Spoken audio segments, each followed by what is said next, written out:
I got into Phoenix, got to the hotel room, put it on, watched. I jotted down several notes during the course of the discussion of the State of the Union during Biden's 72-minute address. Here were the things that jumped out to me the most. First of all, and this is the most key aspect, I think, of any analysis, Joe Biden continues to argue that he has added 14 million, whatever the number is, new jobs since he came into office, the most ever. It's a lie, okay? What happened was blue states shut down, and starting in January of 2021, many people were able to go back to work. It's not a new job when you're able to go back to a job that Democrats did not allow you to work because you were at a non-essential business, okay? So that is not true. Secondly, Biden argues a lot that overall wages are up. A lot of times he says around 4% of the wage increase. Inflation got to over 9%. It's still over 6%. The reason why so many people feel that they are losing ground in the American economy of Joe Biden is because they are.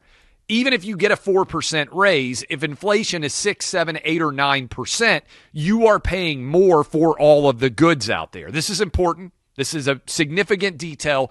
Most people miss it. You can't argue that you're giving people wage increases of 4% when it's below the rate of inflation. That's actually a pay cut. So just about everybody out there in the large magnitudes have gotten pay cuts during Joe Biden's presidency, which has not added the jobs that he claims. That was right out of the break. I think that's always important. That's how he started his address. Joe Biden also continues to say that January 6th was the greatest threat to American democracy since the Civil War. That is a lie. We had 9/11. We had a World War II. We had Pearl Harbor. The idea that American democracy has been the most severely threatened since the Civil War by what happened on January 6th is a flat-out lie. The fact that Joe Biden continues to propagate that lie is, to me, infuriating. Now, also, there are several other things. Biden didn't talk about China hardly at all, except to scream about how nobody would want to be Chairman Xi, which is not even true. Look, Biden failed when it came to the overall balloons coming across our country. Biden has not stood up to China because China is in many ways a base of the Democrat Party. We have got to stand up to China, even though Joe Biden will not, because effectively, as I've been arguing for years now, we're in a new Cold War. Instead of the Soviet Union, we are in a new Cold War with China. You'll note that there was hardly any mention whatsoever in the State of the Union address from Joe Biden about what was going on with China. Also, Biden said he wants to go after tax cheats. Do you know who the biggest tax cheat is in the Biden family, at least that we know of so far? His son Hunter, who owes millions of dollars in back taxes still himself. This is a big deal. I can't imagine how much of a hypocrite you would have to be to bring up the fact that you want to go after tax cheats when your own son is a multi-million-dollar tax cheat. They also showed AG, Attorney General Merrick Garland, on the screen shortly thereafter. And I got to tell you, that hypocrisy was hard not to recognize and notice. Several other things. This was the opening argument for Joe Biden's 2024 presidential campaign. He's going to run. That's the biggest takeaway of this State of the Union. I will be stunned if Joe Biden is not the Democrat nominee in 2024. In fact, the only way I think Joe Biden is not the Democrat nominee is if he has some sort of significant health-related issue that doesn't allow him to be the nominee going forward. How about, however, what I thought was, frankly, the most indefensible portion of the entire Joe Biden address. And that was when he claimed that he doesn't talk about how to respond to police with his own children and that white parents don't either. It's just a flat-out lie. I've got 3 kids, 15, 12, and 8. I've been talking with them for years about how to respond if they happen to get pulled over by police. Almost every white parent I know does the same. White, black, Asian, Hispanic. All parents are talking with police, in my experience, talking with kids about how to respond to police, in my experience, and the experience of every parent out there. So this idea that has been allowed to get rooted in the discussion that suddenly white parents don't talk about how to respond to police, flagrantly untrue. I've been talking about it on my shows for years. Here's my advice if your own parents aren't talking to you and you are listening to me. And if you are not talking to your kids or grandkids and you are listening to me, here's my advice. Comply with the police. Whatever instructions you get from the police, almost every incident of police violence with citizens is based on citizens not complying with police instructions. I'm a lawyer.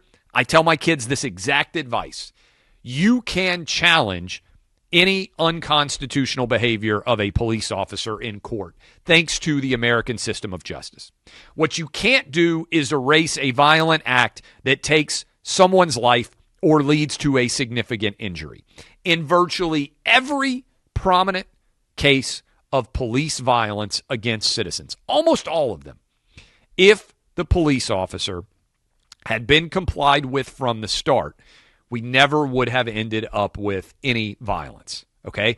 So every kid out there, every parent out there, comply with police. I wish athletes would say this. I wish entertainers would say this. What Joe Biden is trying to do is demonize the police and make it look like they are the reason for violence in this country. Simply not true.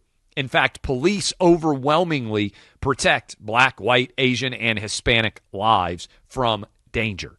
And the facts matter here. Despite the fact that Democrats want to convince you that only black people are victims of police violence, 75% of people shot and killed by police every year, according to the Washington Post database over the last 7 years, are white, Asian, or Hispanic. 75%. And the threat to people in America today is not from the police. It's overwhelmingly from criminals. Whether you are white, black, Asian, or Hispanic. In fact, the more police pull back from being aggressive in policing, by and large, the more people who die, many of them, huge percentage of them, end up being black. Over half of all murder victims in this country today are black. Almost all of the people taking black lives are black as well. Police are the number one protectors of black, white, Asian, and Hispanic lives in this country when it comes to trying to protect them from violence. We got to stop demonizing police. Police commit crimes, charge them. They're not above the law, but we have to stop treating police, tiny members of which are actually committing acts of violence, as if they are the cause of violence in this country. They are the number one preventers, in fact, of violence in this country. Now, I told you Joe Biden's going to run in 2024. This is what the Joe Biden campaign is going to look like. Biden is going to, I believe, almost exclusively go off a teleprompter. He's not going to take questions very often. He is going to run a Weekend at Bernie's 2 style campaign. In 2020, they were able to use COVID as an excuse to put Joe Biden in his basement and to have him relatively off the campaign trail. I think they will use the fact that Biden is working all the time as an excuse for why Biden is not out on the campaign trail. I think he will take questions rarely from the media. And I believe they are going to attempt to, Weekend at Bernie's 2 style, drag him across the finish line.